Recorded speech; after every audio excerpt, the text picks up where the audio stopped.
I beg to move that this House do now adjourn. The question is that this House do now adjourn, and before I call the Right Honourable Member for North Bedfordshire, I should inform the House that the Speaker has granted a waiver to the House's sub judice resolution in respect of the coroner's inquest into the 2 deaths connected to the Cleat Hill gas explosion. Members may therefore refer to the inquest in this debate. Richard Fuller. Thank you very much indeed, Madam Deputy Speaker, and I'm very grateful for being able to call this debate on the impact of Cleat Hill pump incident on residents. And I'm very grateful also to welcome the Minister to her place. As she knows, I have a number of questions, some of which she will be able to answer, a number of which will be for other departments, but I'm sure she'll be able to pass those on to the relevant Minister. Madam Deputy Speaker, on Tuesday the 2nd of July, whilst drilling for the installation of a ground source heat pump in a back garden in a residential neighbourhood on Cleat Hill in my constituency, a reservoir of gas was encountered.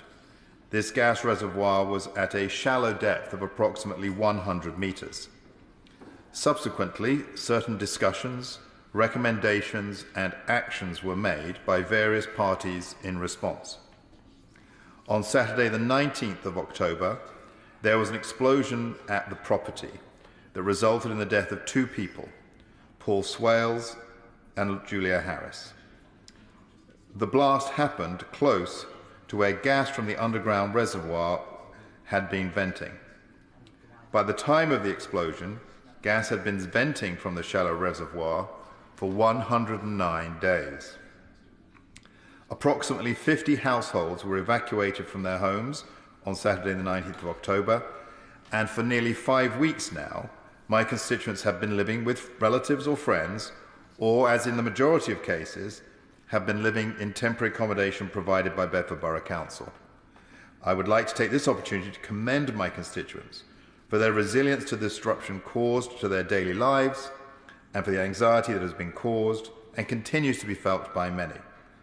I would also like to commend the community and spiritual support provided by St Mark's Church in Brickhill, who have provided facilities, fellowship, food, and a focus for residents over these 5 weeks. And I would like to pass my condolences to the families of Paul Swales and Julia Harris. There are currently a series of investigations, including by the police and the Crown Prosecution Service, regarding the period from the encountering of gas on Tuesday, the 2nd of July, and the gas explosion on Saturday, the 19th of October. Hence, the focus of this debate is on the circumstances and regulations preceding the earlier date and subsequent to the latter date. But there are some open questions that are on the minds of my residents regarding the period under investigation, which I believe are worth putting on the record at this debate. But I appreciate the Minister will not wish to comment at this stage. Which agency was in charge of making my residents safe after the discovery of gas on the 2nd of July? Which agency was responsible for signing off the mitigation of venting gas? Who, if anyone, was responsible for the venting of gas for the period between the 2nd of July and the 19th of October? Did the responsible entity have the requisite expertise to take on these responsibilities? What procedures were put in place to ensure the venting of gas in a residential neighbourhood remained safe? When residents provided concerns about the venting of gas, were the correct responses made? Which regulations were guiding the response by agencies from the 2nd of July, and were these regulations sufficient? My residents hope that the various investigations will be able to provide answers to these and to the many other questions they have raised. Pertaining to the current situation, the British Geological Society is today continuing to monitor for both gas in the air and in the soil in and around the 100-metre cordoned-off area. Recent measurements have been consistently at negligible levels, but monitoring is continuing to take account of various climatic features. Order. I beg to move that this House do now adjourn. The question is that this House do now adjourn. Richard Fuller. Thank you very much, Madam Dixon. It will strike some people as odd with that, but that is a Commons procedure, normal Commons procedure. So thank you. Tonight there will be a further meeting hosted by Bedford Borough Council. And I'd like to record my thanks to the leadership shown by Laura Church, the Chief Executive of the Council, to Craig Austin, and to the other staff of the Council for their considerable efforts on behalf of residents. These meetings are helpful in addressing immediate concerns, but there are some other issues I would like to raise today. First of all, regarding the return of residents to their homes. As might be anticipated, there are differences between residents regarding their confidence to return to their homes. Many are eager to do so. However, there are many residents who have considerable anxiety about a return, with concerns for their safety, the safety of their children, or for loved ones. I've spoken to residents. A major assistance in building that confidence would be for there to be an accountable, authoritative voice to, if you will, underwrite the assertion that it is safe to return. However, it seems that none of the agencies appear to have the combination of expertise and authority to make such a call.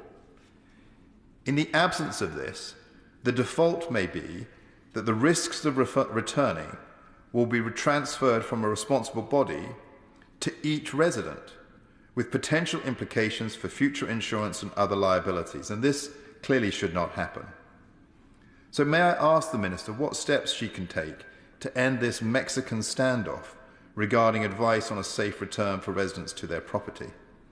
And will the Minister urgently investigate in what form a responsible agency or authority could provide the underwritten reassurance that it is safe for residents to return? Now, over this period, Bedford Borough Council has incurred considerable additional costs and diverted many officers and staff to manage the needs of residents. These exceptional demands for expenditure and human resources came shortly after one of the most significant incidents of flooding in the area. In fact, the Met Office reported that Bedfordshire had its wettest September since record began in 1836, and much of that rain came in the very last part of the month and caused significant flooding. Now, as the Minister is well aware, there is a scheme, the Bellwyn scheme, that can be used to support local authorities with covering these exceptional costs. I know that the Department has been in discussions with Bedford Borough Council and that the Department is waiting to hear whether a formal application will be made. Now, I also understand that ministers are empowered by Section 155 of the Local Government and Housing Act of 1989 to decide whether or not to activate a scheme after considering the circumstances of each individual case. There is discretion here. And so may I ask the Minister that should the Council make a formal application, will she ask the Secretary of State to use the powers granted to her under Section 155 to approve the application by Bedford Borough Council?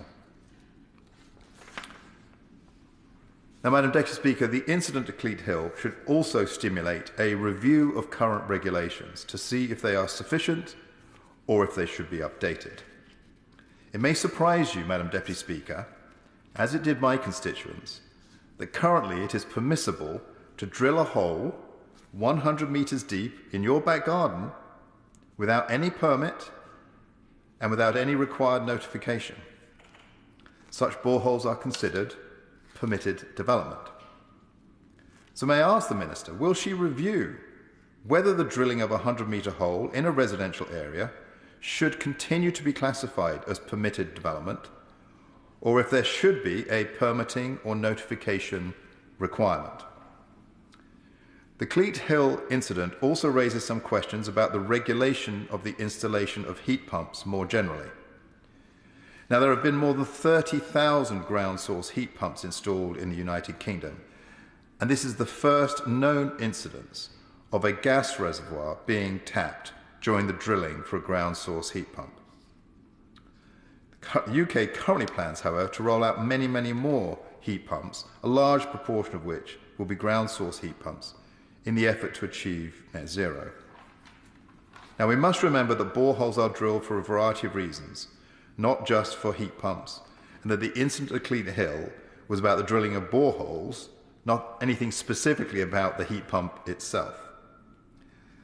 But the Ground Source Heat Pump Association, which are not party to the investigation, wrote to me to say, quote, "While this is the first incident of its kind in the UK and is extremely unlikely to be repeated, we do not feel it would be appropriate to simply wait until the formal investigation has concluded." Now, the association goes on to say, quote, "On that basis, the Ground Source Heat Pump Association has communicated with all its members, advising them to procure gas monitoring equipment if they do not already possess it. As a precautionary measure, we have instructed members to go above and beyond present regulations and guidance and to follow the procedures given in the borehole sites and operations regulations, which apply to coal authority areas when drilling boreholes for ground source heat pump ground loops at all sites." So in light of this, will the Minister ask the relevant government department to review the geographic scope of the borehole sites and operations regulations 1995 and see if these regulations should be extended to cover a broader part of the United Kingdom? And more generally, will she ask the relevant Minister to engage with the Ground Source Heat Pump Association to review and, where necessary, update the regulations and official guidance for the installation of ground source heat pumps? Now, Madam Deputy Speaker, as you might imagine, for my residents who've been out of their homes for 5 weeks, there are some questions, practical questions, about insurance and about the impact on house values. Now, I'd like to put these on the record, although I appreciate there is limited scope for consideration for official support by the Minister. First is on the variation between insurers for the number of days a policyholder can be absent from their home. For some insurers it is 30 days, for others it is 60 days. So I wrote to the Association of British Insurers, who advised me that although these provisions remain in place, I quote, "Insurers will take a case-by-case approach and look to respond sympathetically where customers are likely to remain out of their homes beyond the limits provided for in the policy due to the evacuation," unquote.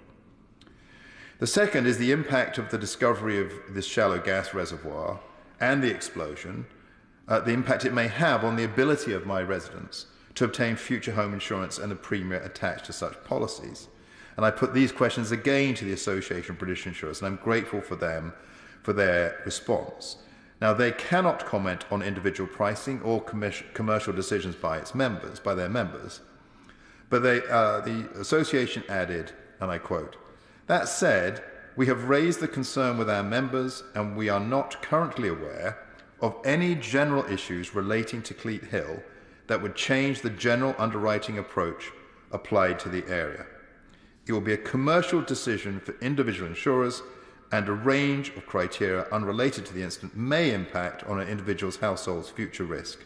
These will continue to be assessed by insurers on a commercial and competitive basis," unquote. And on house values, I'm grateful for the response to my question from the Honourable Lady's ministerial colleague, which states, quote, "On your question about the effect on property values, it is possible that there could be some diminution of property values. However, our expectation is that property values will return relatively quickly to comparable local levels." And I'm grateful to be able to put those points from the Association of the Minister on the record. Now, may I close my comments, really, about the importance of gaining a comprehensive understanding. In July of this year, my residents were alerted to the release of gas, but were content to return to their homes because they believed the situation was under control. Now they face a return to their homes in very different circumstances, with many more questions, with much greater anxiety, and with much less trust to take people on their word. Currently, the size and scope of the gas reservoir at Cleat Hill is not known. An assessment of the costs for a project to provide this information is being made, but is likely to be on the budget of the local authority. But the central issue remains about the lack of a comprehensive understanding of the status of the gas reservoir. How significant is it? What is its geographic scope? Did the period of venting create fissures in the layer of rock that had kept the gas from seeping into the soil? Did the 109-day period of venting release such a proportion of gas as to make the rock layer susceptible to collapse from the downward pressure of 100 meters of soil above? These are all very important questions to be answered.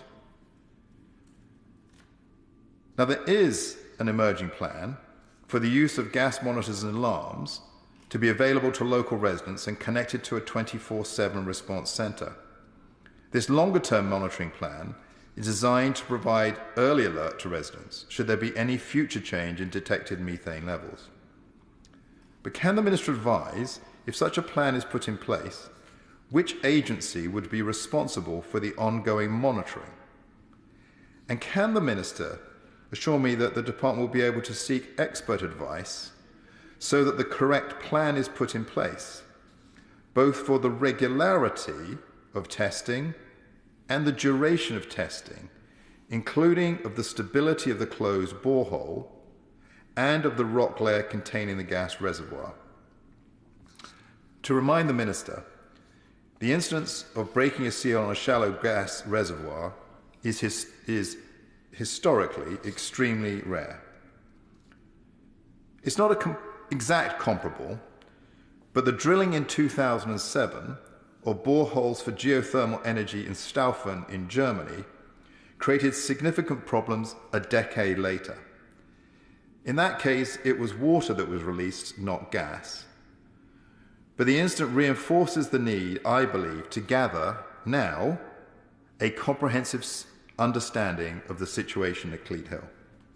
So finally, can I ask the Minister if she will instruct officials in her department to liaise with Bedford Borough Council to assess the proposals to conduct a full survey at Cleat Hill, to assess the scale and scope of the gas reservoir, and to see whether the cost of this survey can be borne centrally.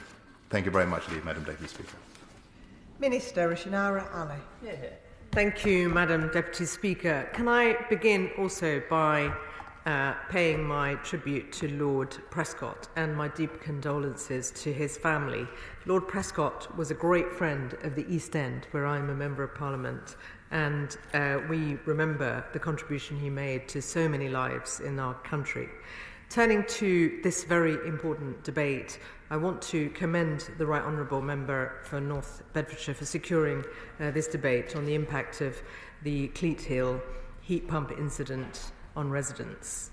And I want to extend my deepest sympathies and that of the government to the family and friends of Mr. Swales and his sister-in-law, Mrs. Harris, who died as a result of an explosion in their home in Cleat Hill. And I'm grateful, like the Right Honourable Gentleman, to the emergency services for their response to this terrible incident.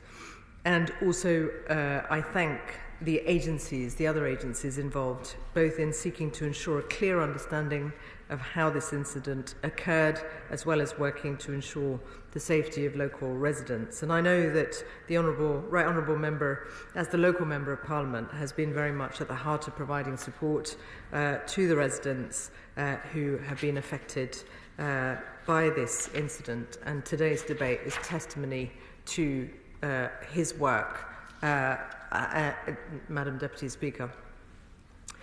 As the Right Honourable Gentleman pointed out, on Saturday the 19th of October, an explosion in Cleat Hill to the north of Bedford destroyed a house. Tragically, Mr. Swales died at the site and Mrs. Harris died 6 weeks later in hospital as a result of the fatal injuries that she sustained. In incidents such as this, the most important consideration for local partners is, of course, the protection of life. This meant the evacuation of 43 households comprising of some 100 individuals. And as a result, 26 households remain in temporary accommodation, with 17 households having made their own arrangements, such as staying with friends and family. And this, as the Right Honourable member pointed out, is hugely disruptive to the lives of the residents, alongside the added uncertainty and the ongoing issues around not being able to return home. The initial investigations by the gas distributor, Cadent, found gas was detected at the scene. However, it was not the odorised supply that flows through its network and into people's homes, but rather odour-free natural gas from a pocket underground.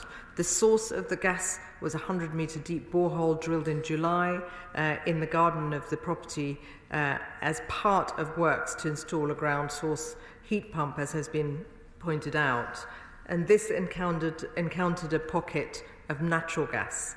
Following this, an attempt was made in July to plug the borehole to stop gas flowing to surface, but this work was evidently unsuccessful, as subsequently gas continued to leak. After the explosion in October, gas testing of the soil in the area conducted by the British Geological Survey found gas leaking surface over a wide area, requiring a 150-metre safety cordon and the evacuation of the homes inside the cordon.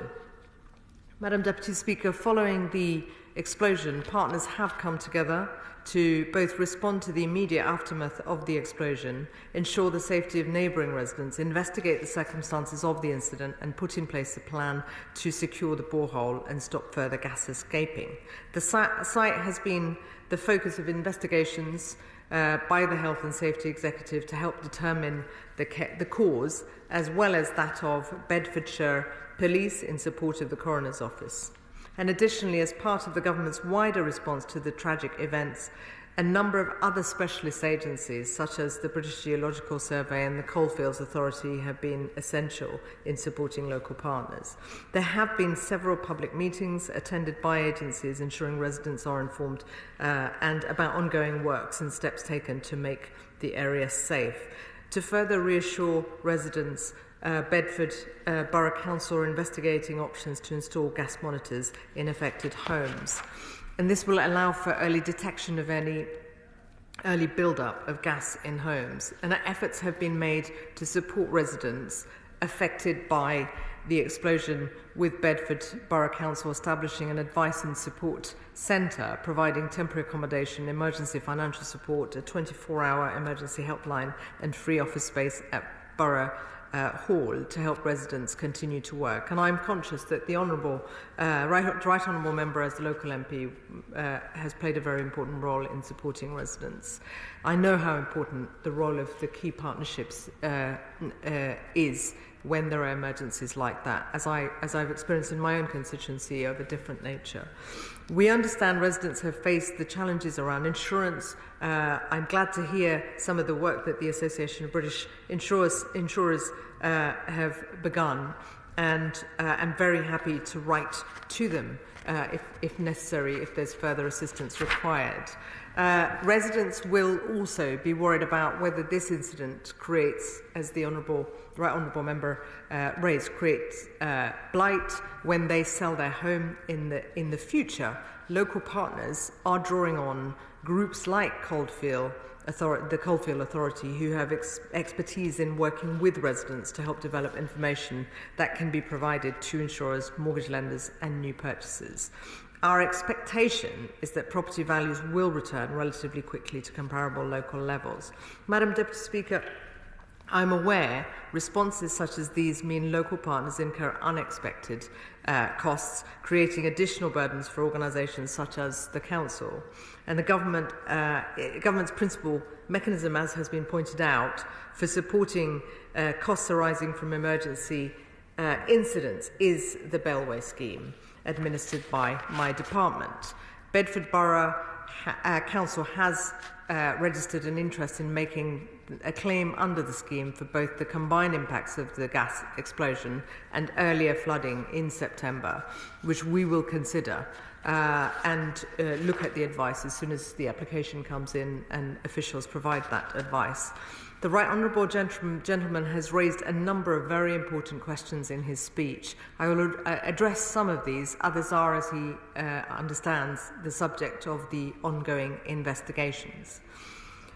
His first very important point that I want to address is about advice on safe return to residents to their property. The safety of residents is absolutely paramount. Partners are working together, taking into account the technical advice on the risk mitigations and assurances that will support the return of residents to their homes, including the use of gas monitoring systems, as I'd mentioned. The second point the Right Honourable gentleman mentioned was around reassurance and underwritten reassurance. It will be for local partners to determine the conditions that would support the residents back to their homes, based on the advice from the technical group advising the strategic coordination group. Once the investigation has concluded, we will need to look carefully at the lessons that need to be learnt and to help avoid a similar situation arising.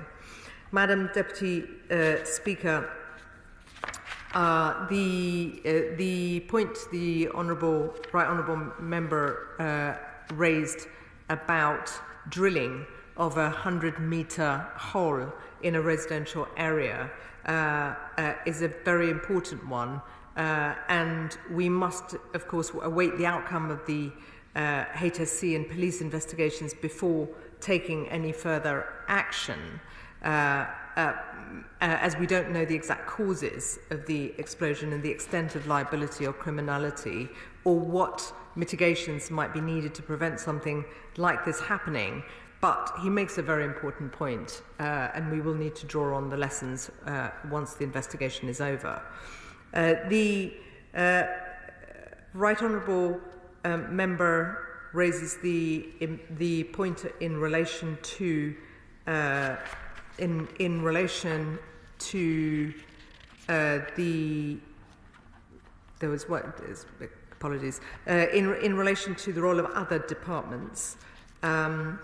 We are working closely with the Ground Source Heat Pump Association, who are already reviewing the vertical borehole standard to cover any future incidences of gas encounters. And I know that there is a meeting planned with my honourable friend, the Minister for Energy Consumers, where the Right Honourable gentleman can discuss this matter further. There are a number of other issues that he raised, which I'd be very happy to continue the discussion and conversation with him on, as it's absolutely vital, Madam Deputy Speaker, that we ensure, following the investigation and the outcome of the investigations, that lessons are learnt and we are confident about safety and security. So in closing, Madam Deputy Speaker, I'd like to thank the Right Honourable Member for North Bedfordshire for this very important debate on the tragic events at Cleat Hill and the impacts on residents. I know that officials in my department have got close relationships with the local partners, with the local authority, and we will continue to work in partnership with those key stakeholders in his constituency, as well as with him. And I thank him once again for this very important debate. The question is that this House do now adjourn. As many as are of that opinion say aye. Aye. The ayes have it. Order, order.